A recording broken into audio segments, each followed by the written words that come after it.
Hello my dear friends, welcome back to our YouTube channel Raj science classes. और जैसा कि आप सभी जानते हैं कि आज के इस इम्पोर्टेंट वीडियोस के सीरीज में हम आप सभी के बीच लेकर के आने वाले हैं बहुत ही महत्वपूर्ण ऑब्जेक्टिव का प्रश्न, जो कि आप सभी को थोड़ा सा हेल्प जरूर करेगा। ठीक है, और इस चैप्टर को कंप्लीट कर लेने के बाद आपके मिनिमम संस्कृत से 5 से 4 नंबर के ऑब्जेक्टिव क्वेश्चंस क्लियर हो जाएंगे। और ये वीडियोस ज़्यादा लंबी भी नहीं होने वाली है, बहुत शॉर्ट में हम इसको क्लियर करने का काम करेंगे। ठीक है, ज्यादा समय आपका बर्बाद नहीं करते हुए चलते हैं। पीछे हम लोगों ने हर एक ऑलरेडी पहले से ही हर एक चैप्टर वाइज ऑब्जेक्टिव क्वेश्चन हम लोगों ने करा रखा है। हिंदी का पूरा कंप्लीट हो चुका है, संस्कृत का कंप्लीट हो रहा है, बहुत जल्द साइंस और मैथ का भी लेकर के आया जाएगा। ठीक है, कह रहा है कि कर्मवीर कथा, क्या चैप्टर का नाम है बच्चा? कर्मवीर कथा। याद रखिएगा कि कर्मवीर कथा क्या होता है।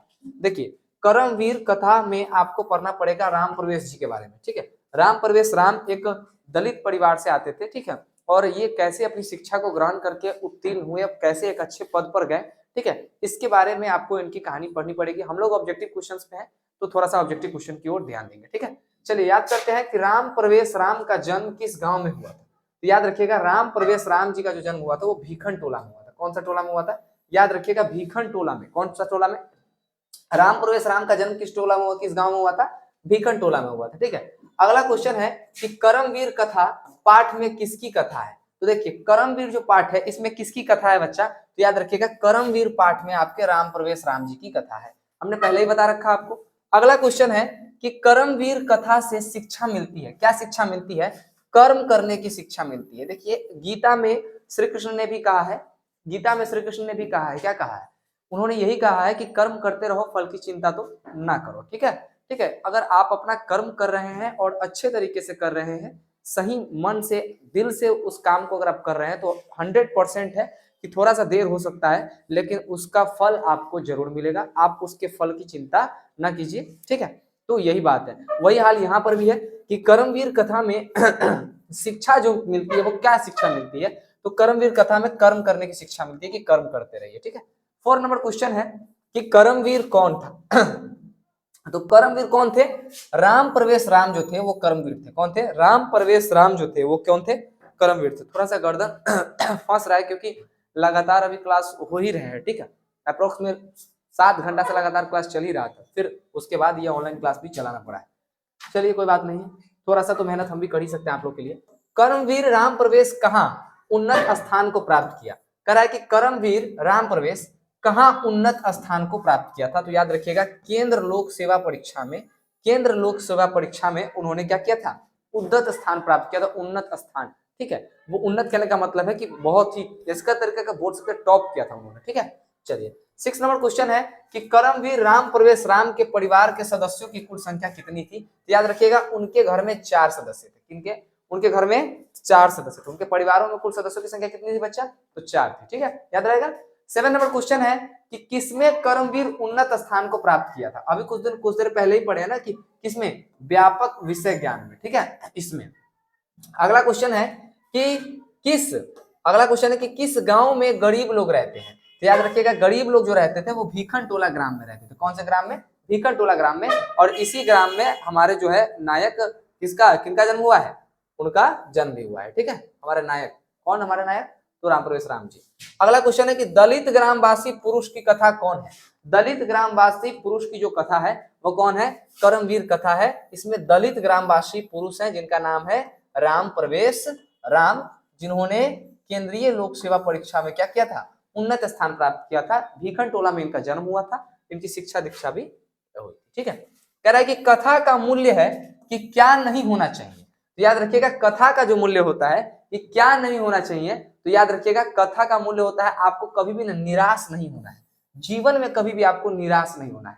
आप भले ही बाहर से हार जाइए, लेकिन आपको ये बात अंदर से समझ के रखनी है, ये बता करके अपने आप को चलना है कि हम कभी हार नहीं सकते हैं। भले ही बाहर से हार रहे हैं, लेकिन हम अंदर से नहीं हारे। फिर से लड़ेंगे, फिर से जीतेंगे, लेकिन जीतेंगे जरूर। तो निराश होने की जरूरत नहीं होती है। 11 नंबर क्वेश्चन है कि कौन प्रसन्न हुए? कौन प्रसन्न हुआ बच्चा? तो याद रखिएगा, समिति के सदस्य प्रसन्न हुए थे। समिति कौन भाई? देखो, यूपीएससी की जब एग्जाम होती है ना, तो जब आप पास कर जाओगे प्रीलिम्स और मेंस, तो आपका क्या किया जाएगा? एक समिति बैठती है और वो समिति आपका साक्षात्कार करती है, इंटरव्यू करती है। ठीक है, तो वही समिति के सदस्य क्या हुए थे? राम प्रवेश राम से खुश हुए थे। ठीक है, प्रसन्न हुए थे। 16 नंबर क्वेश्चन है कि राम प्रवेश राम उच्च विद्यालय में कौन सा स्थान प्राप्त किया था? तो याद रखिएगा उच्च विद्यालय में भी ये पहला स्थान प्राप्त किए थे। कौन से? उच्च विद्यालय कहने का मतलब है हाई स्कूल, जिस स्कूल में भी आप लोग पढ़ रहे हैं, हाई स्कूल, ठीक है, यही हाई स्कूल 9वां और 10वीं की कक्षा को बोला जाता है हाई स्कूल। तो ये पहला स्थान प्राप्त किए थे। अगला क्वेश्चन है कि राम प्रवेश का घर किस तरह का था? तो राम प्रवेश जी का जो घर था वो कुटी था। क्या था? कुटिया था। कौन चीज है? कुटी। मतलब क्या बोलते हैं कुटिया? आप लोग गांव घर में देखते हो, झोपड़ी जिसको बोलते हैं, लेबाड़ी गांव घर की भाषा में बोलते हैं ना, लेबाड़ी जो होता है पूस, उससे बना होता है। ठीक है, चलिए अगला क्वेश्चन है कि राम प्रवेश के पिता थे, कौन सी थे भाई? तो राम प्रवेश जी के जो पिता थे वो निर्धन थे। निर्धन कहने का मतलब है वो पैसे वाले नहीं थे। ठीक है, गरीब परिवार से तो कैसे होंगे भाई। 15 नंबर क्वेश्चन है कि राम प्रवेश के भाई बहन कितने थे? देखो राम प्रवेश के भाई बहन थे, 2 भाई बहन थे। कितने भाई बहन? राम प्रवेश 2 भाई बहन थे। ठीक है, चलिए 16 नंबर क्वेश्चन है कि राम प्रवेश नौकरी में कहां सेवा कर रहे थे? तो राम प्रवेश जो है नौकरी में, अभी हम लोग कुछ देर पहले पढ़ाया था कि एक केंद्रीय परीक्षा में उत्तीर्ण हुए थे। तो कहां पे शासन करेंगे? केंद्र प्रशासन पे काम करेंगे। ठीक है, सेंट्रल गवर्नमेंट में काम करेंगे। राम प्रवेश के गांव का नाम क्या है? तो राम प्रवेश के गांव का नाम था भीखनटोला। अभी कुछ देर पहले ही बताया। बहुत इजी क्वेश्चन है भैया, ये तुम लोग देख के बना सकते हो। राम प्रवेश ने स्नातक परीक्षा में कौन सा स्थान प्राप्त किया था? याद रखिएगा इनके बारे में जब भी पूछेगा ना कौन सा स्थान प्राप्त किया था, तो देखिएगा प्रथम स्थान। ठीक है, और यूपीएससी की एग्जाम में जो था सिविल सेवा की परीक्षा में ये प्रथम स्थान प्राप्त किया था। ठीक है, तो याद रखिएगा प्रथम स्थान, उसमें टॉप किया था, सॉरी, बाकी सब में प्रथम स्थान। भीखनटोला क्या है? तो भीखनटोला एक गांव है। क्या है बच्चा? गांव, जहां पर राम प्रवेश राम का जन्म हुआ है। अब भीखनटोला गांव कहाँ है? तो भीखनटोला गांव जो है वो हमारे ही बिहार में है। भैया कहां पर है भाई? हमारे ही बिहार में एक जगह है जहां पर, जिसको हम लोग भीखनटोला के नाम से जानते हैं। 21 नंबर क्वेश्चन है कि भीखनटोला गांव में शिक्षक किसको देखा है? भीखनटोला गांव में शिक्षक किसको देखा? तो याद रखिएगा शिक्षक जो देखे वो दलित बालकों को देखे। किसको देखे? दलित बालकों को, और वही पढ़ाना स्टार्ट किए थे। ठीक है, भीखनटोला को देखने के लिए कौन आए थे? तो भीखनटोला को देखने के लिए वहां पर जो शिक्षक नए नए आए थे वो शिक्षक भाई साहब आए थे। ठीक है, एक टीचर आए थे। देखिए किसी विद्यार्थी के जीवन के बारे में समझना, किसी विद्यार्थी के जीवन का इंपॉर्टेंस एक टीचर के अलावा कोई और नहीं समझ सकता। इस बात को मैं दोहराना चाहूंगा, आप लोग भी इस बात को ध्यान रखिए कि एक विद्यार्थी के जीवन को विद्यार्थी से भी ज्यादा उसका जो शिक्षक होता है वो उसके लिए अपना सर्वस्व निछावर करता है। एक विद्यार्थी जो होता है उसके जो जीवन के लिए एक शिक्षक उतना कुछ करता है जितना वो विद्यार्थी खुद नहीं करना चाहता।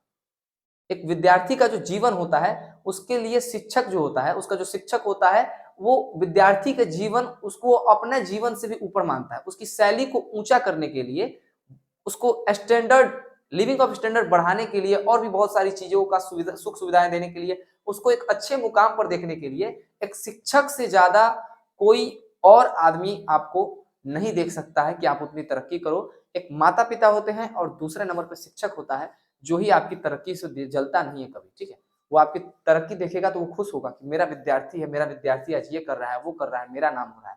तो याद रखिएगा कभी भी शिक्षक को अपमानित ना किया जाए। ठीक है, और ये बात हम ऐसा इसलिए नहीं बोल रहे हैं क्योंकि हम भी एक शिक्षक हैं। हमने देखा है कई जगह पर कि बहुत सारे जो बच्चे हैं वो जिन शिक्षकों से पढ़ करके निकले हैं उन्हीं शिक्षकों की बुराई करने में लगे हुए हैं।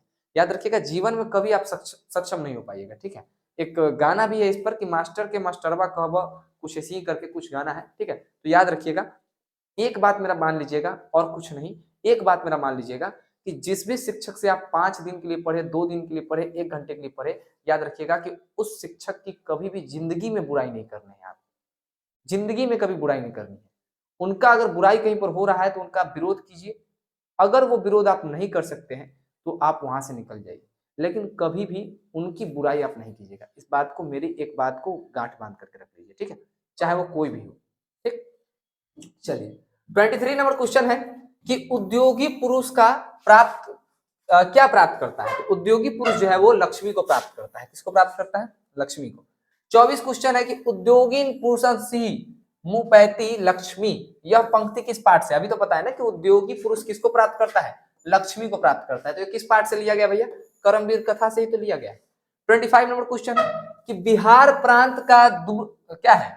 दुर्गम प्राय गांव कौन है? तो याद रखिएगा भीखनटोला ही दुर्गम प्राय गांव है। अगला क्वेश्चन 26 नंबर, बालक किसके शिक्षण शैली से आकृष्ट हुआ? तो बालक जो था वो शिक्षक के शिक्षण शैली से आकृष्ट हुआ, जिस तरीके से शिक्षक पढ़ाते थे उससे देख करके उनको और पढ़ने की ललक जगी। छात्रों की तपस्या क्या है? तो छात्र की तपस्या है अध्ययन। अगर आप पढ़ाई कर रहे हैं, अध्ययन कर रहे हैं, तो वो आपका तपस्या के बराबर है। ठीक है।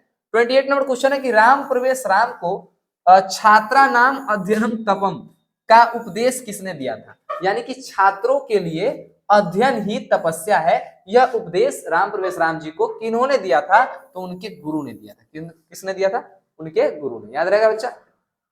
चलिए राम प्रवेश राम के परिवार में कितने लोग थे? तो राम प्रवेश राम के परिवार में 4 लोग थे। ये क्वेश्चन दूसरा का बार आ चुका है सर। 30 नंबर क्वेश्चन है कि प्रशासन ने भीखन टोला से 1 कोस की दूरी पर क्या स्थापित किया था भाई?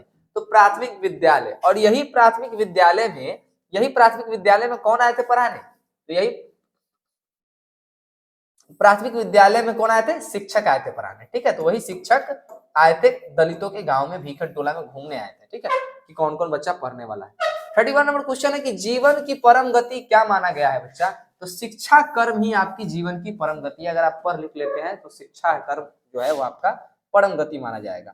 करा है कि कुछ अर्थाभाव कुछ इसी करके है, कुछ क्या है, थोड़ा सा धुंधला है, नहीं दिख रहा है। मैं राम प्रवेश महाविद्यालय में कैसे प्रवेश के बाद लिखा हुआ है, थोड़ा सा धुंधला के कारण नहीं दिख रहा, दूर जाने पर दिखेगा। राम प्रवेश महाविद्यालय में कैसे प्रवेश लिया? हाँ, कैसे प्रवेश लिया है शायद में भी, छात्रवृत्ति से। कैसे लिए थे? छात्रवृत्ति से, क्योंकि ये गरीब परिवार से थे ना। ठीक है, तो छात्रवृत्ति से। 33 नंबर क्वेश्चन है कि स्नातक परीक्षा में प्रथम स्थान पर किसकी ख्याति बढ़ गई? हमने बताया था ना कि अपने महाविद्यालय की ख्याति बढ़ा दी इन्होंने। ठीक है, अपने महाविद्यालय की ख्याति बढ़ा दी किन्होंने? राम प्रवेश राम जी ने जब स्नातक परीक्षा में उत्तीर्ण हुए थे तो प्रथम स्थान प्राप्त किया था, तो इनके महाविद्यालय का जो नाम था, कॉलेज का नाम था, वो थोड़ा सा बढ़ गया। ठीक है, चलिए तो मिलते हैं नेक्स्ट वीडियो में, तब तक के लिए जय हिंद जय भारत।